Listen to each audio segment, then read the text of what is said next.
Good morning, everyone, and welcome to another edition of Sunday Morning Science. I am super excited that today we are talking about bees, one of my favorite things to talk about, but I'm also a little disappointed that we're going to be talking about something bad that happens to bees. But before we get into that, I want to start off with some bee basics, patent pending, starting with the fact that bees are insects.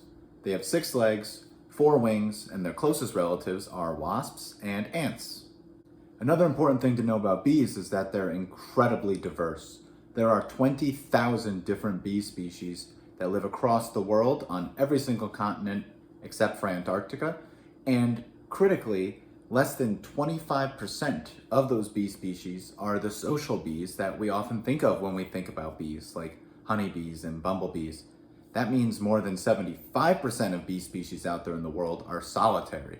One thing that all bees, whether social or solitary, really don't like is pesticides, which makes sense because too much pesticide will do to a bee what too much pesticide would also do to you, which is kill you.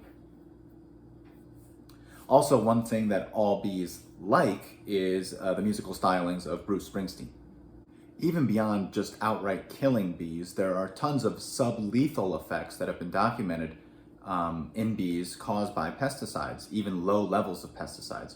For example, low-level exposure to some pesticides can impair a honeybee's ability to navigate in her environment, or impair a bumblebee's ability to learn or remember things. But a new study has shown that low levels of pesticide can make it harder for a type of solitary bee, a mason bee, to find a mate.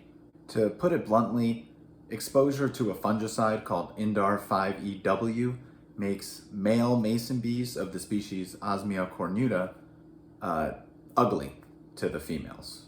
You see, in this species, the males and the females go through a bit of a ritual before they actually mate, where the male will flex his wing muscles back and forth to vibrate his thorax and rub his antenna over the female's body so that she can smell him. And if the male is up to snuff, the female will choose to mate with him.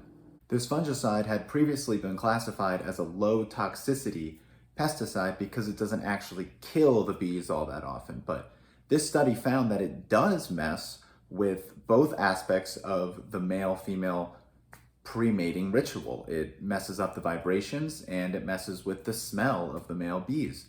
It causes the vibrational frequency to be much lower, and it also changes the chemical composition of the bee's cuticle, which you can think of as their skin, to make them smell different. And the female bees do not like it. The female bees significantly prefer male bees that have not been exposed to toxic chemicals, believe it or not.